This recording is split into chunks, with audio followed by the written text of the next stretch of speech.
بازار یعنی مارکیٹ میں بہت سارے قاعدے دستیاب ہیں. خیال رہے کہ اس قاعدے کا انتخاب کریں جس میں قرآنی کلمات کا استعمال خوب ہوا ہو. بازار میں بہت سارے قاعدے ملتے ہیں. میں نے کچھ نام بھی ذکر کیے ہیں: رحمانی قاعدہ، ہردوئی والا قاعدہ، ارشادی قاعدہ، نورانی قاعدہ، سبحانی قاعدہ، رحیمی نورانی قاعدہ. ان کے علاوہ اور بھی قاعدے بازار میں موجود ہیں، بعض مختصر اور بعض مفصل ہیں. بلکہ بعض قاعدے ایسے بھی ہمارے یہاں مارکیٹ میں موجود ہیں. اگر صرف اسی قاعدے کو طالب علم کو پڑھایا جائے تو 3 سال لگتے ہیں.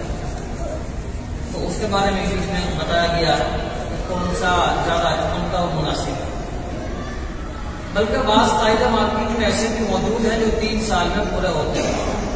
اس سلسلے میں بندے کی ناقص رائے میں ایک قاعدہ مناسب معلوم ہوتا ہے.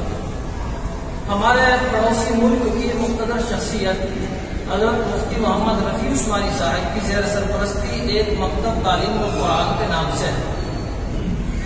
اس کے علماء کرام نے کئی سال کی جدوجہد کے بعد وہ نورانی قاعدہ جو عام طور سے مشہور ہے اسی کو پڑھانے کا طریقہ ترتیب دیا ہے. پچھلے دنوں PDF کی شکل میں وہ قاعدہ واٹس ایپ پر کسی صاحب نے بھیجا تھا. مطالعہ کرنے سے معلوم ہوا کہ اساتذہ کے لیے اس قاعدے میں بہت ہی عمدہ رہنمائی کی گئی ہے. اس قاعدے کا نام ہے نورانی قاعدہ بورڈ پر پڑھانے کا طریقہ. قاعدہ وہی ہے جو جس میں تمام تختیاں موجود ہیں، ابداً، آمنہ، دیواری، سب تختیاں جو بھی تو وہی موجود ہے. تھوڑا سا انہوں نے اس کو پڑھانے سے پہلے اس کا طریقہ بتا دیا، پڑھانے کے بعد اس سبق کو سننے کا طریقہ بیان کیا ہے. بہت ہی عمدہ قاعدہ. مطالعے کے بعد ہی اس مشورے کی قدر و قیمت کا اندازہ لگایا جا سکتا ہے. یہ پہلی تختی کی طرح یہ تختی بھی بہت ہی اہم ہے.